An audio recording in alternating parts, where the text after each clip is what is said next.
On this auspicious Yes. event, I would like to welcome you all to the last day of Friday International Virtual Workshop on Research Writing, Editing and Publishing, jointly organized by Lavender Tree Club, Capcom Marine Trust and Malaysian Industrial Relations and Human Resource Association, Malaysia.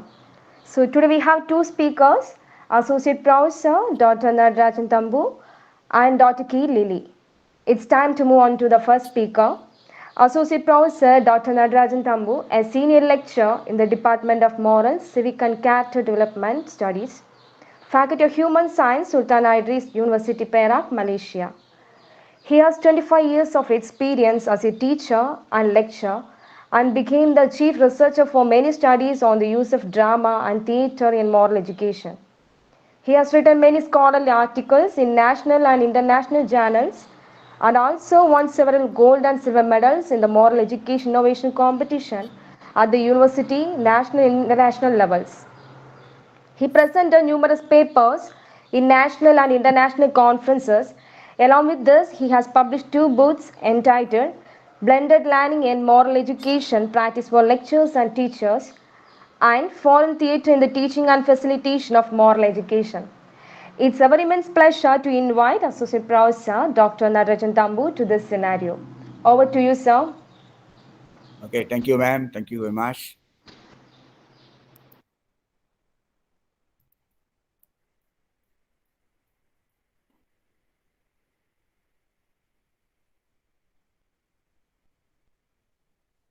Yes, Prof. Yeah. How are you? Okay. Is it okay? Can see my slide here Not yet, not yet. now? Dr. Nada, all the best. Dr. Nada, all the best. Thank you, Prof. Thank you, Prof. Not yet, Audience can Nada, see my... Dr. Nada, not yet, not yet. Not yet, huh? Okay.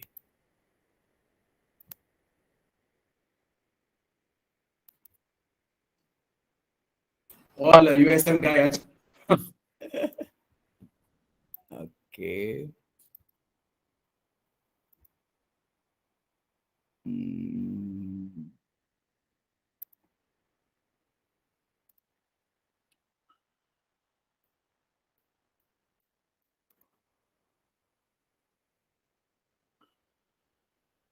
Not very clear, is it? Okay, can see, but okay, no problem. Doctor, you can make it black color, then should be okay, the title. Title, huh? It's okay, I think. Start. Can start, you can tell out the title, no problem. Oh, well, it's not moving, Prof. It's not moving. It's a problem now. Oh, Did you click at the slides just now?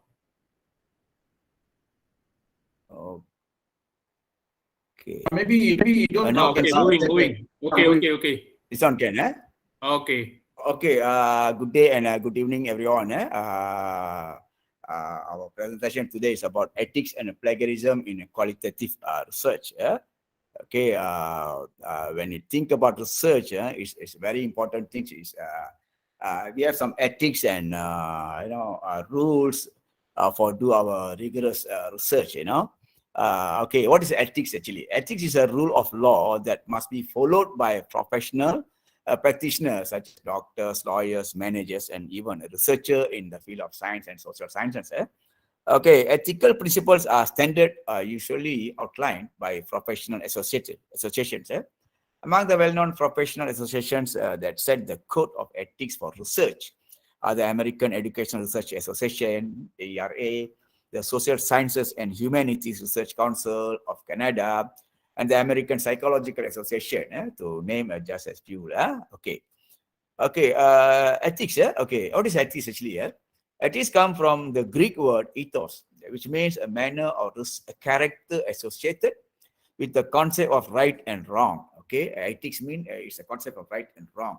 Okay, in this regard, ethics is a social science research, such as action research also highlights issues such as morality, law, and research validity. Okay, in the ethics research, we have some morality, we have some law, and we have research validity. Okay, thus ethics is also the basis of the researchers urgency in ensuring the validity and reliability of all form of research. Okay, when we talk about ethics, okay, we must ensure that the ethics come with the validity and the reliability of the research. Okay. Okay, in fact, the purpose of qualitative research, I'm talking about qualitative research today, but it can apply to quantitative research also, actually. Yeah. In fact, the purpose of a qualitative research is to understand fellow human beings who cover a variety of cultures and practices that are considered as an award that should be dignified. Okay. Therefore, direct interaction between researchers and participants become inevitable and qualitative research. Okay, we always have interaction with our research participants or respondents. Okay, this situation, on the other hand, often puts qualitative research and researchers on ethical issues such as justice, bias, and objectivity. Because in qualitative research, we always mingle with our researcher to get some information from them. Okay. So that's why we sometimes cannot avoid the bias and the objectivity. Yeah. But this is the main problem in qualitative research. Yeah? Some claim it is a problem. Okay. But which also to some extent interfere with the credibility of qualitative research. This is the problem in qualitative research, the biasness. Okay. Critics would say that the qualitative perspective is weak because the knowledge imparted only through researchers who are interpretive in nature still challenge the authority and qualitative data. Okay. So in quantitative, we use a questionnaire to get some information from the respondent. But in qualitative research, we have to mingle with the research, the respondent, the participants to get research data. Okay. Thus, ethics in qualitative research can easily be seen as a practice based on character in the interaction between researchers and research informants. Okay. Meanwhile, the obligation of researchers is to try their best to obtain data that meets the reality of informants or participants. Okay, this is the introduction about why ethics is very, very important in qualitative research. It can apply to quantitative research also. Ethics in whatever research is very, very important. Okay, it means we have to follow some rules and regulations, to confirm our validity and reliability in our research. Okay. A dimension of the ethics. Okay. Meanwhile, ethics in the context of qualitative research, included the action research, should be based on moral values in all research process. Okay. We are ethics mean based on our moral values. We must have some moral values in doing our research. Okay. According to earlier, okay, striving to be faithful to another's viewpoint, to maintain confidently, and to be trustworthy is striving to be ethical. It is impossible to confine ethical considerations to a chapter or a section. Actually, they are present from the beginning and are woven throughout every step of the methodology. That means from first chapter till your fifth chapter or your sixth chapter or seventh chapter, we must follow some rules and regulation. And we must have some moral and values and ethics to do our research. Okay, this is very, very important in our in education. In our education, in our research field, this is very, very important for us. Ethics in research. Okay, a dimension still in the dimension of ethics. Accordingly, every researcher who conduct qualitative research must also adhere to the code of ethics or general principle of ethics in conducting their research. Okay, we have some general principle or code of ethics. Okay, in addition, ethics before and during the conduct of the study. Okay, ethics before and during the conduct of study is just as important as the ethics in the process or procedure of the study to validate the findings of the study. Okay. So we must have some ethics before we start our study. When you go to field to collect your data, so you must follow the rules and regulation, because sometimes we go to collect data and we will meet the gatekeepers and all that. So we must follow some ethics follow some norms and all that. So it will be easier for us to get the contact and to get the information. That's why that's ethics before you start your study. And during you do your study, your research, we must follow the procedure also. You have to follow the procedure also as ethics. Okay. According to Gilman and Gilman, there are two dimensions of ethics in research, namely procedural ethics, procedural, and ethics in practice. Okay. Okay. That means we have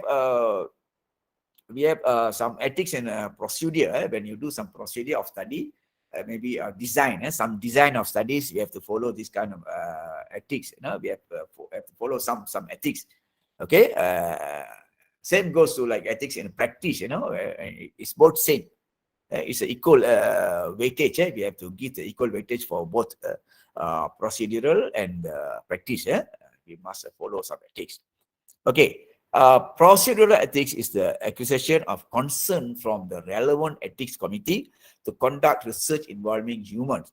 In this context, research involving human as a sample, research involving any interaction and or intervention with humans, research that encompass all aspects of confidentiality, such as human identity and general or personally, need to obtain human research ethics. Okay. Before starting your research. Okay, you must, before you start your research, you must get some consent letter or letter of, what you call, consent that this committee or this particular organization is approved, give you the permission to do some research in certain areas. Okay, so you must get the letter first, right? Like in our country, we have research, we have in education department or in ministry, we have a research department. Okay, you have to write a formal letter to them and attach with our proposal and all that to get the permission from them. Once you got the permission, then easy for you to conduct the research. This is the first steps. You must do this. You must do this. Mostly we will do this after we finish our defense. Okay, once we finish our defense of our proposal, then the committee of the defense said, okay, you can proceed your studies. Then we will write to this organization to get some approval letter from them, so we can conduct our research. This is the first procedure ethics. Okay. In this regard, in Malaysia, if you want to implement a study involving school children, as I told you just now, we need to get approval from the Education Policy Planning and Research Division. Okay, Ministry of Education Malaysia, refer to figure 1, to see an example of application form and a letter of approval obtained for conducting external research. Okay, this is a kind of external research. Okay, this is the letter, letter from Education Ministry, Ministry of Education in Malaysia. So to conduct the let's say, because we are involving the human here, school children, human. As I told you here, whatever research involving human as a sample, we must get the approval, letter of approval from our ministry. Okay, Malaysia, we will do that. I think in other countries also same. In other countries also same. You have to get the approval letter from your stakeholders, for your stakeholders to do your research. Okay. Okay, this is the figure. This is the example of the research. But this is in Bahasa Melayu. This is because this is Bahasa Melayu. Okay. And then okay, this is another sample of approval letter. This is from district from from Education Ministry also. Another letter from Education Ministry, Ministry of Education. So we have to get the letter from these people. Okay, they must give you the approval. Then only you go to the field and to collect data. Without this letter, you cannot. This is the ethics. Sometimes your thesis, they will terminate your thesis in last minutes because you never follow this ethics. That's why this is very, very important. Very, very important. You must. But mostly your supervisor will tell you. Your supervisor will inform you all this step by step. Okay.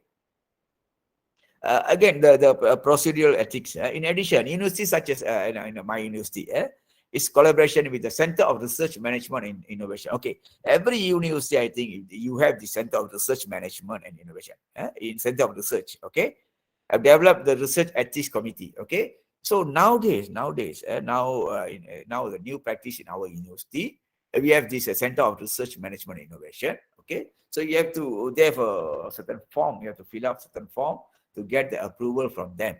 So you must attach with a lot of your documents, and then from there they will, they will see your application, and then they will approve. They will approve. It will take time, 1 to 3 months, and they will take time.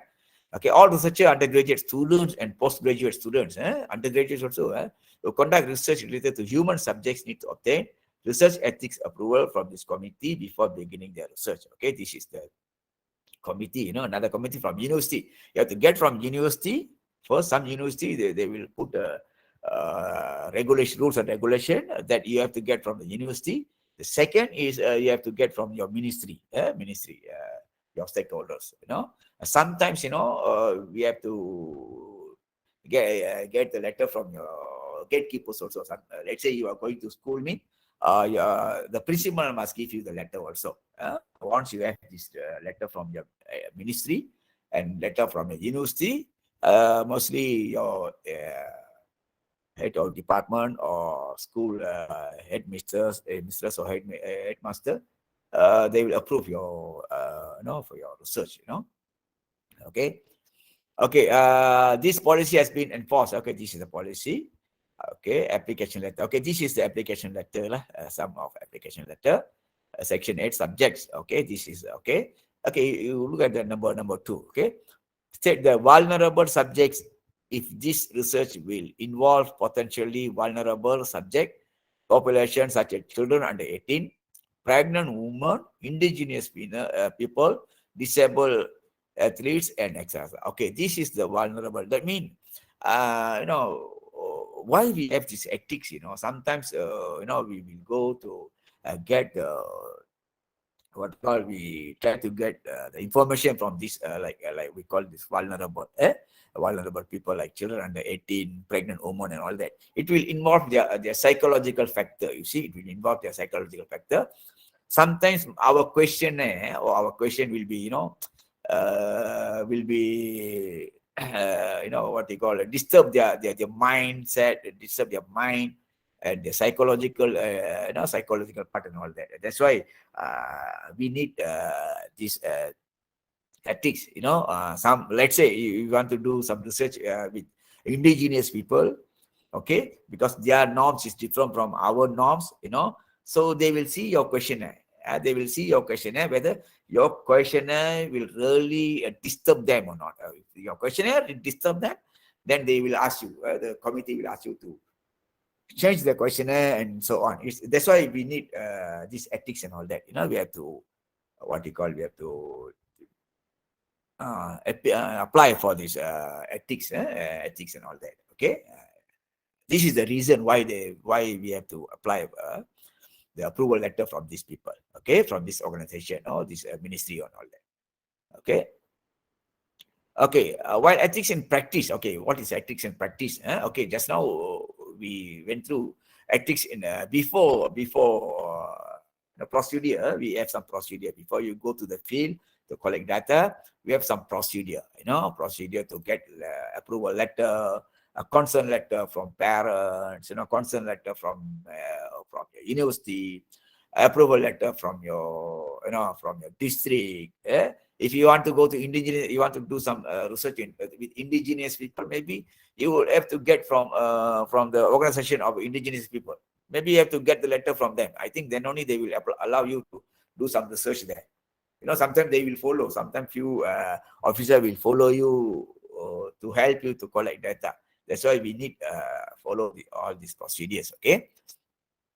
Ethics in practice. Okay. When we see ethics in practice. Okay. Well, ethics in practice is a principle that must be adhered to by the researcher at the research location from the beginning to the completion of the research. Okay. When let's say you are in the school, so from the first day you have to, you have to follow some ethics rules and regulation, because they have the different norms, when you go to field, the particular people, the subject, they have different norms. So you have to follow their norms actually, and it's our ethics also. Among them is the moral and immoral behavior committed by researcher who conduct research. Okay, that's I told you earlier. Okay, it's basically moral and immoral behavior. Okay, we must be very, very, because sometimes we are, new people, we are guests. We are some new guests to them, so we have to show our morality, so they can accept us. Once they can accept us, then only we can get whatever we want. I mean, easy for us to collect data. Okay, this is very important.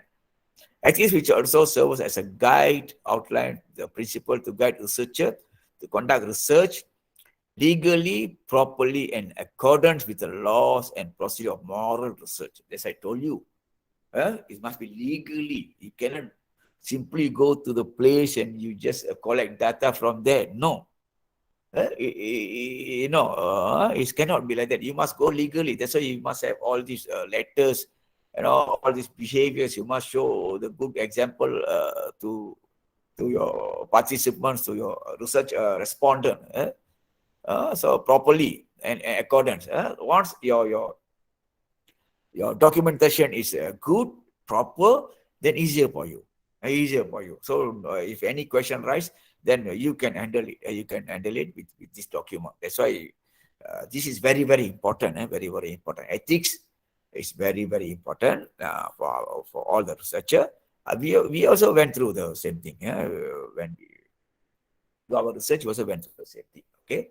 Therefore, every research conducted should place ethical aspect as a pillar to preserve dignity. Okay, it's our dignity, to preserve dignity, security, and human rights as participant in the study. Okay, it's a pillar, as I told you, it's a pillar. Without research ethics, we cannot come up with validity and our reliability. Okay, that's why because some studies, you must have a logbook to write down, or you must jot down what you do in first day until your end of the day, until your last day of your research. So this all we call ethics. All this is come under ethics. We must have this.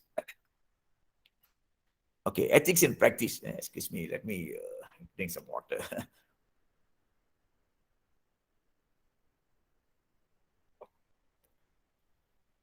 Okay. In addition, to protect participants from researcher misconduct, ethical practice are also necessary to maintain the harmony of autonomous authorities, such as government and gatekeepers in a research location. Apparently, in every research process, researchers need to be involved in ethical practices. Okay, among the ethical practices held in the qualitative approach are the issue of bias and objectivity. Okay, always when we talk about qualitative research, always the bias and objectivity, the biasness and the objectivity will be an issue. Okay, the principle of respecting the rights and participants. Okay, we have to respect the rights of participants. Okay, participants always have their own rights. Okay, we cannot, force them to give some information.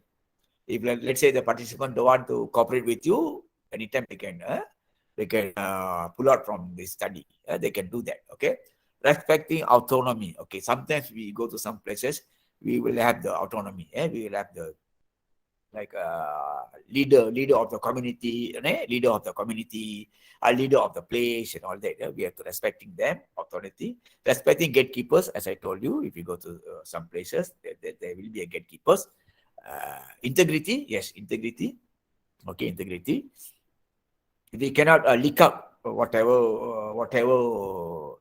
information given by the participants. We cannot simply leak out in the it's our integrity. Okay, reporting of research result and plagiarism. Another one is plagiarism. Okay, we go one by one. What is bias and objectivity? An issue that often threatens the validity of qualitative research is the question of objectivity and bias. Okay, according to Othman, objectivity is the study of social science is something ideal which can only be estimated and cannot fully result. Okay, that means we try in qualitative study, we try to be as objective as we can. Right? We try to be, we try to be. We have some certain methods. Okay, therefore, researchers should be objective as possible and not biased in dealing with every qualitative research process. Okay, we must do that. They need to be objective from the first step, such as in the location selection, okay, selection of participants, research questions, construction of research protocols, observation protocols, or interview protocols, how to collect data, analyze data, and make research report. Okay, you must be very objective. No, you cannot simply write. Okay, whatever findings must come from the data. Whatever finding must come from data we collected. We cannot simply write, because this is qualitative. We can simply write. You cannot put your point of view in the writing. Actually, in qualitative, it will become a bias. Biasness. Okay, actions such as giving access incentives in the form of gift or money to participants are also considered unethical action. Yeah, sometimes we try to create some rapport with our participants by giving some gift, like some intensive, something like that, or money, to get information from them. But this is also must be very, you must be very careful about this, because it's considered unethical. Because once they receive something from you, then they try to be, giving you the false information, all that, because they bound with you in some relationship, something like that. Okay, participants who have received a relatively lucrative gift will be emotionally and psychologically bound, as I told you. Okay, emotionally, psychologically bound to the researcher on the basis of in-depthness. Okay, they will provide authentic information sometimes. So this is must be very careful about this. Sometimes in quantitative research, we say sometimes we give some questionnaire with them, and then we give some intensive, like $1 or $2, $1 or $2 or pen or whatever. We try to give them so they can do some. They can help us to answer the questionnaire. So we must be very careful. Sometimes it will be, they intend to give the authentic information. Okay. In this context, participants were said to be biased and the data obtained were not valid because they are, as I told you, they're bound emotionally and psychologically because you do something good with them. Okay, you do good to me, I do good to you, something like that. Okay. The same goes for the selection of study location. Sometimes study location, okay? The location of the study was chosen because close to the researcher's residence or to facilitate data collection is also considered a biased action research. Okay, you cannot say I choose this location because it's close near to my house and all that. It's not really ethical. Okay, you must choose the place really you can get the data. Okay, you must see the research objective and research question. Then let's say, so you must choose the location and the participants who really can give you some information to solve your problem, your research question. Okay, you must be very careful about that. Don't simply choose. Okay, this is ethics also. In addition, researchers are also bound by ethics towards readers. Okay, ethics towards readers. Okay, what is ethics towards research? Okay, the use of language that shows discrimination between races, rights, gender, culture, and beliefs in the writing research report are sometimes when you write your this is the ethics also. When you write something, though you show the language of a discrimination of the races, rights, gender. Maybe you say ladies are more emotional than men and something like that. You cannot do that. If the findings is there, but you must have some good language to write it down. No, cannot show the discrimination of the gender, culture, and beliefs. Sometimes you cannot say belief of this group A is better than the belief of group B, and so also on. You must be very, very, this is we call unethical also, okay? The research report also said to have no objectivity and are full of bias elements. Okay, in this case, objectivity is often seen as the absence of a bias. So implicitly, in scientific research, objectivity is seen as an important element. Okay, objectivity. Okay, objectivity. I think same goes to, your quantitative research. When you write your report, you have to be very objective. You must write whatever data show you. You must get the findings, whatever you must find from the data. Whatever you found from the data is become your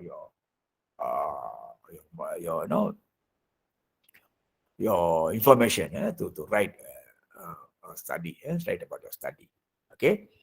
Respect. The second one is respect. Respect. Okay. Okay. Research in the field of social science using qualitative research with the study participants. Okay. We respect. Research need to interact with participants to interview, observe, and request. Okay. The two-way relationship between the researcher and the subject in qualitative research should be maintained in harmony. In harmony. Okay. We must have this respect. Okay. This is again, we have to give some respect to the researcher. To the researcher. See, therefore, the researcher must also take care of the welfare and safety of participants, as well as conduct research without tarnishing their culture, beliefs, religion, customs, and their way of life. You don't show that. Sometimes we cannot show them that, this is very ridiculous. You cannot show that, this is something disgusting. This is not a good way. You don't try to, what you call, give them some your advice. We are go there not giving advice to them. We as a researcher, we go there to get some findings from them, data from them, information from them. So you must be very, very careful. Respect them, whatever they are. Respect them. Take them as they are. Take them as they are. Doing research in the natural setting of informants, it should be the uphold values of each qualitative researcher. Each researcher must submit an informed consent letter. This is very, very important. Informed consent letter to every participant. You must give them a letter. Okay, I want to conduct this study. You agree with me? If you agree, you sign and give me. If the participant said, sorry, I cannot involve, you cannot do anything. You cannot force them. This is the ethics. Okay. Informed consent is a letter to consent given by the participant to the researcher to conduct a study on themselves or those under their care. Okay. Informed consent letter is very, very important. Okay. You must give them a letter to get their approval, whether they agree with you or not. And sometimes the participant can pull up halfway. It's their rights. We cannot do anything. We cannot scold them. We don't have any law to control them. Okay, so it's up to them. Because actually they are helping us. Participants respondents are helping us. Okay, so must be aware about this. Respect the rights of the participant. Yes, as I told you. Okay, consent is given on the basis of knowledge and for the reason. This letter is referred as the knowledge-informed consent. You must give the letter. In this informed consent letter of agreement and explanation of the purpose of the research, you must explain the consent letter, purpose of the research, procedures, possible risks you must tell. If there is a risk, you must inform them. Benefits and the right to further comment on the research should also be provided. Okay, you must tell them everything. This is our ethics. And individuals who participate in research have the rights. Okay, rights. Among the rights of participants are to know about the objectives of the study, how the findings of the study are used, and the social impact of the study on their lives. Okay, sometimes, let's say, you are going to collect data from indigenous people. Okay, so you cannot simply write about them. Maybe their norms is different, so it will have some social impact. social impact on their lives and all that. Okay, so you must be very, very careful. You must be very, very careful. Always follow. Always, you must be respect them. They have the rights. They have the rights. We respect the rights. Respect the rights of the participant. Okay, this is the same. Okay, in this regard, participant should also be informed that they have the right not to participate in the study. Okay, this is very, very important. We must inform them that they have the right not to participate in the study, and many withdraw for being a participant at any time without any loss or penalty. Okay. They have full rights. Yeah? They are free to pull out from your study or withdraw from your study, being your participant. Okay, you must inform this also to them, so they have a confidence. So, no. In the nutshell, the question of obtaining informed consent should not be taken lightly. The principle is simple: just to prioritize the interest of the subject or participant as a human being. Okay, we treat them equally as a human being. Okay. Even though they are our respondent, but they're human being, and we have some respect. We have some moral dignity towards them and all that. We must be, put in our mind always when you do our study. Okay. Okay. Again. Okay. In the legal context, those are age 18 and under are children placed under the care of parent or guardian. Okay. This means that the participant of the study need to conform their involvement in the study through informed consent that has been signed by the parents or guardians. Okay, let's say you want to do some studies, yeah, with underage children, underage people. So you have to get their consent letter from the parents or guardian. Okay, it's very, very important. In the meantime, the researcher also need to get consent or assent a letter from the child.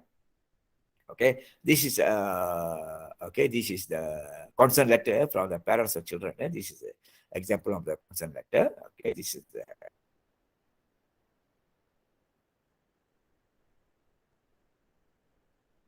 example of the consent. Right, I think we can move on. Right of participant, I think I already give you. Okay, when analyzing data, okay, this is the one.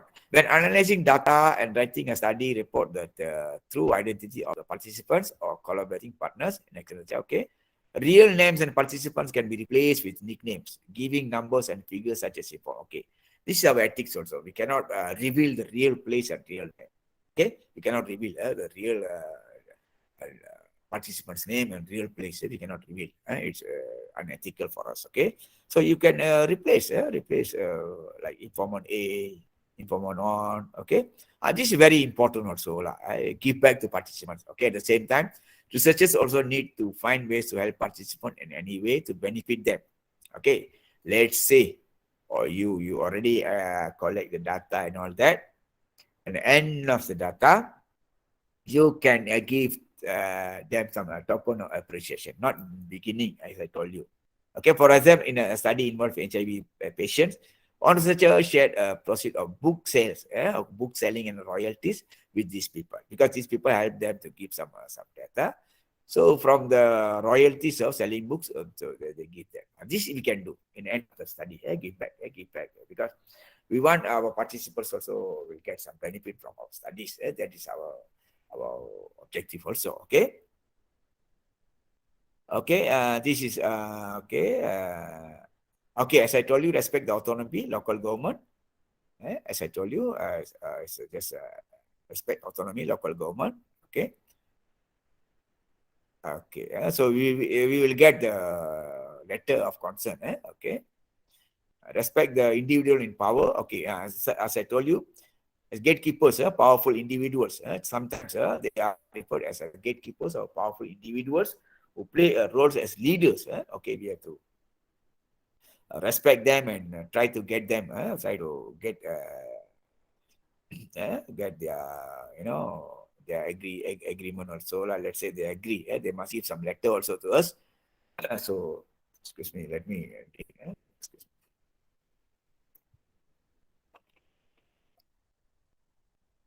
Okay. Okay, as I tell you, okay, in the study of location at in the school, letter of permission must be obtained from the principal procedure before we go to the field. We have to get the letter from these people. Okay, this is a letter. The example of the letter. This example of letter. And integrity.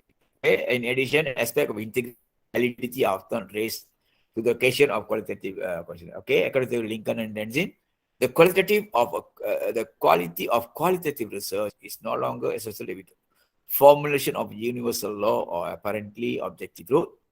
According to them, the quality of qualitative research is associated with the capacity to emancipate, empower, or otherwise make free a particular oppressed group of people. Let's say this is our integrity.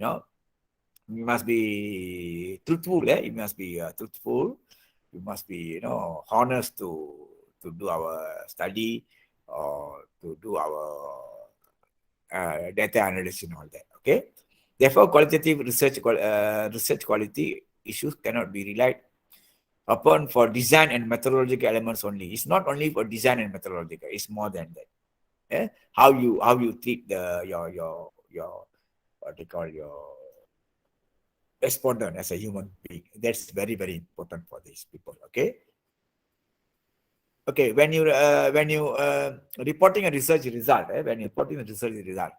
research also have ethics toward readers. Okay, readers. We have some ethics with readers. We are not simply right. Okay. Researchers should not manipulate the data obtained in order to satisfy certain individuals or certain parties. Okay, we cannot manipulate the data. The result of the research should be reported honestly, sincerely, and accurately in giving the true picture of what is happening at the study site. Honest, sincerely and accurately. Okay. Researchers also need to use language that is easily understood by the education. Okay. As I told you, don't give language like bias to certain people, certain gender, certain people, certain belief and all that. Okay, you must be very good. Okay. Okay, plagiarism. We come to plagiarism. Okay, I think we still have another 15 minutes. Okay, plagiarism. Plagiarism is an ethical issue that often occurs the clarity of the academical world. Okay. According to the edition, plagiarism is the act of scooping words, ideas from someone else's work and using it as his own work. Okay, we just take from someone's work, okay, from thesis, from journal, whatever, and then we claim that is our work. Okay, we just claim that is our work. It is plagiarism. Okay. It's also synonymous with the act of copying or plagiarizing the writing of others. Okay. Synonyms with the act of copy. We just copy from other people's work and we claim that is our work. Okay. The act of plagiarism is considered an ethical act and the person found guilty can be dragged to court. Okay. Yeah. Nowadays, people are suing. People are suing because it's their property, whatever books or writing is their property. It is their property.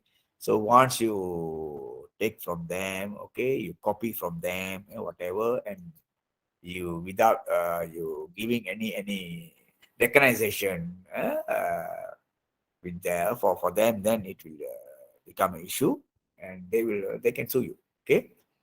Okay, the writing of the final research report on the type of final project research, all the plagiarism. Okay.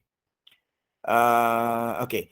Among the things that we categorize as a plagiarism are borrowing other people's ideas in their own writing. Sometimes the ideas, it's almost the same. When you write, almost the same idea with the first author.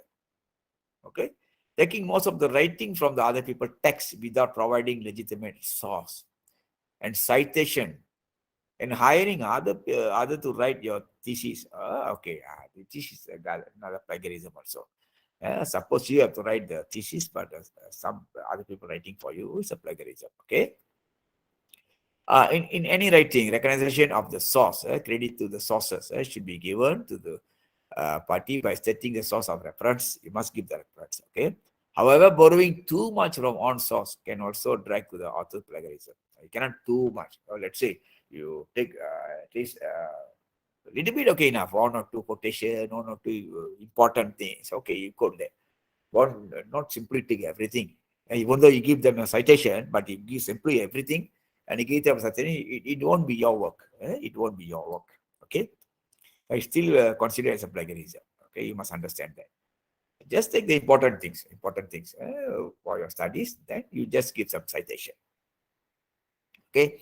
In the meantime, data source from the other authors' books used to support the findings of the study should be given recognition, as I told you.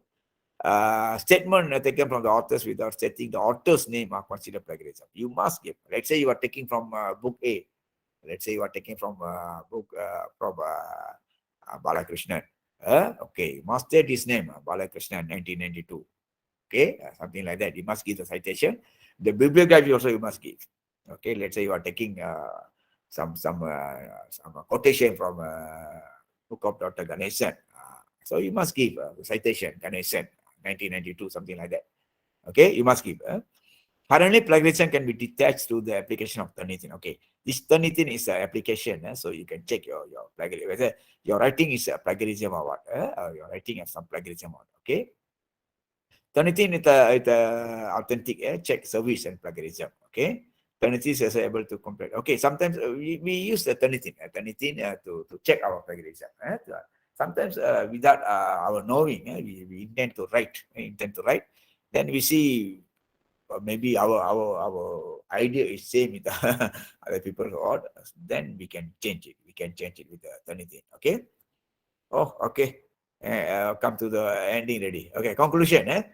Conclusion. In fact, in qualitative studies, ethics has a broader meaning. In qualitative studies, ethics does not simply adhere some guidelines as stated by professional bodies externally. Researchers need to appreciate the ethics of research and conduct the whole research morally. The basic important things is our morality. How we do our research accordingly, ethically, properly. Okay, we must follow some rules and regulation. We must get some letters from our stakeholders, from our gatekeepers, and all that. And then when you doing your research in the procedure, the process, then we have some ethics to follow. How you handle your client, your respondent, and all that. Okay. When you can give some token of appreciation, whether in beginning or after everything, it's all the ethics. They should interpret this ethical principle according to the uniqueness and context of their study. Okay. In short, the ethical respect should be the main aspiration and agenda of the research is conducting any research. The question of ethics is in qualitative research can not only be limited to the technical aspect of procedures of the study, but to the more important issue of justice and sincerity towards human. Okay, it's very, very important because we are using human as our research subject. Okay, so you don't look at them as a subject. They are human being. They're human being. So we have give them a respect. We treat them as a human. You know, sometimes they are drug addict. Let's say you are doing some study with drug addicts. So you have to treat them as a human. Okay. So you cannot treat them as a drug addict like normal people will do. No, you are researcher different. We are researchers different. Different. We have to treat them as a human being. Okay. That's why. So when we talk to them, we have some respect. We respect them. It's very important. Very important. Let's say you are taking from some books or some ideas from them, so you give them a citation. Give them the recognition, as I told you. Okay. This means our sincerity and concern to be fair to fellow human beings is far more meaningful than a degree that must be strictly observed. Okay. I think that's all for me. Thank you. That's all, Prof. Okay. That's all.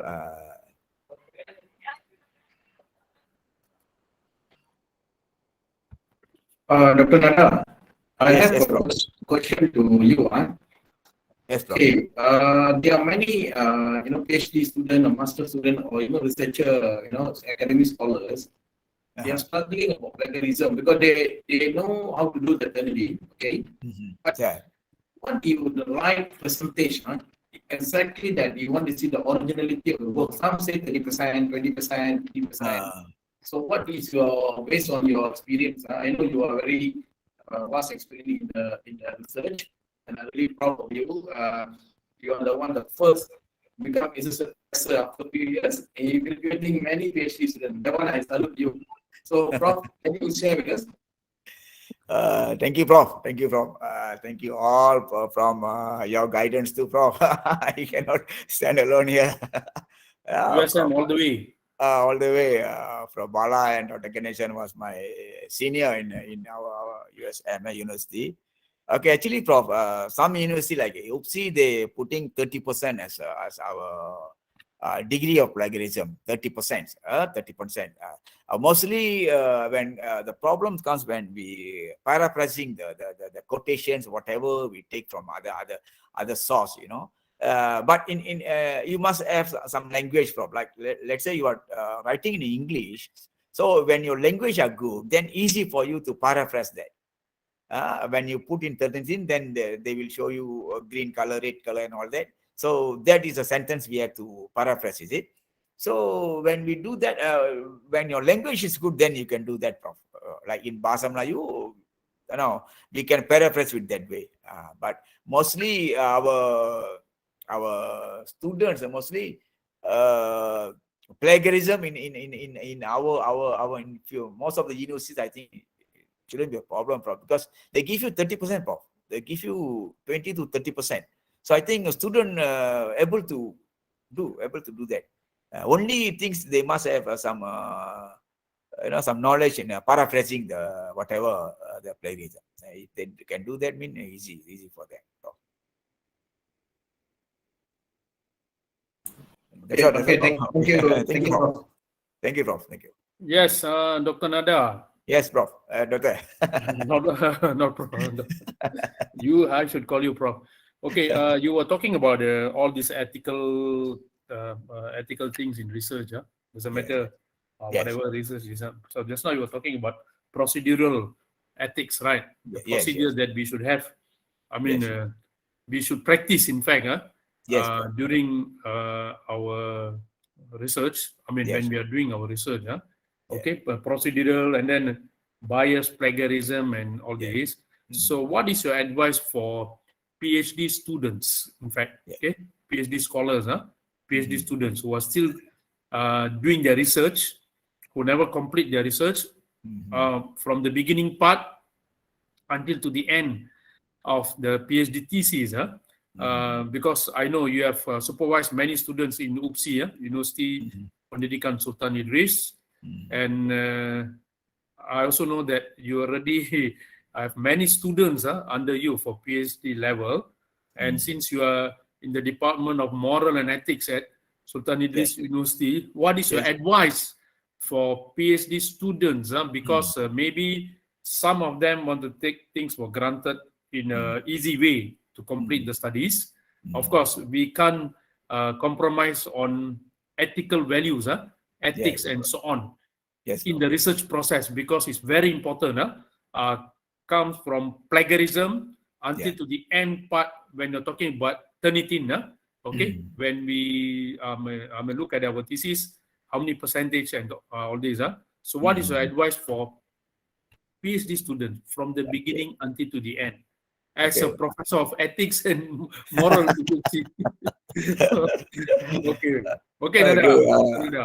Dr. Ganeshan, your question is really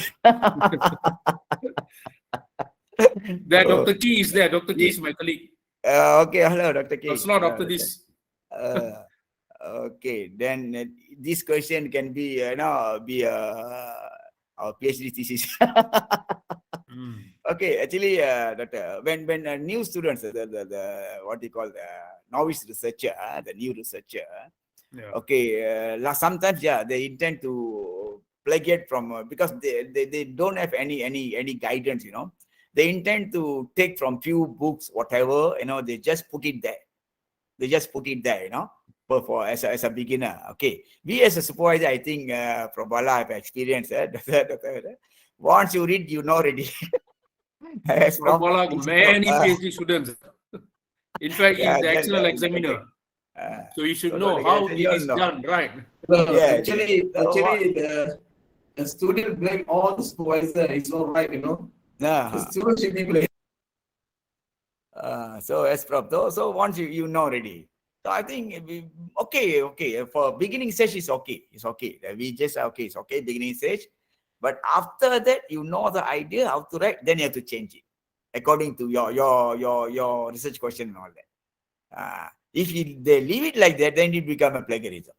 It will happen for most of the students. That's why we tell, okay, I know beginning you want to start your writing, you want to give your chapter 1.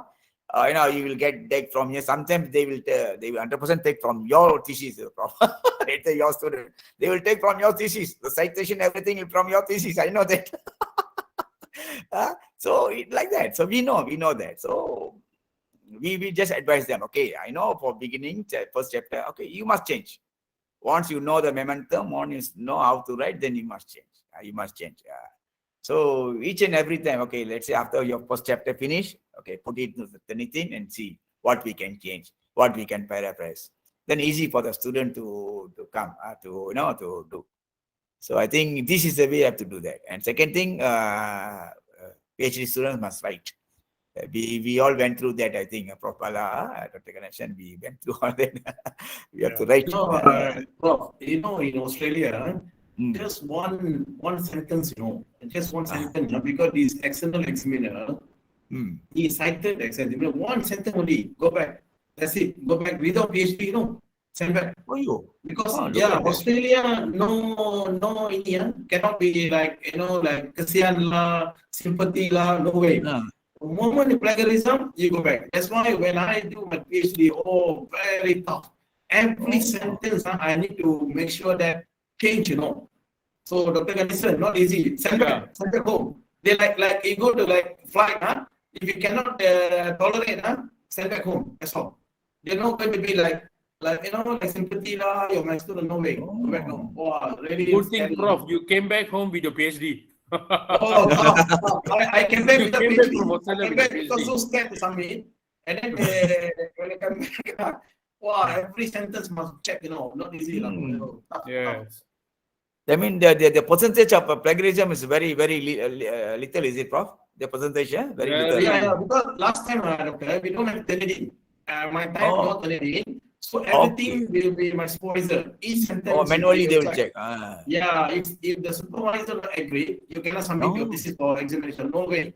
So in Australia, it's like that one. You must make sure that your thesis zero plagiarism. Otherwise, one of the professor, I don't mention the name, sack, after 30 years, he become the professor, they found out his PhD, plagiarism, whole life college prof, don't play around, When you do PhD, 30 years back, somebody can open your thesis, your life gone, prof, gone, because it's totally plagiarism. Wow, it's great.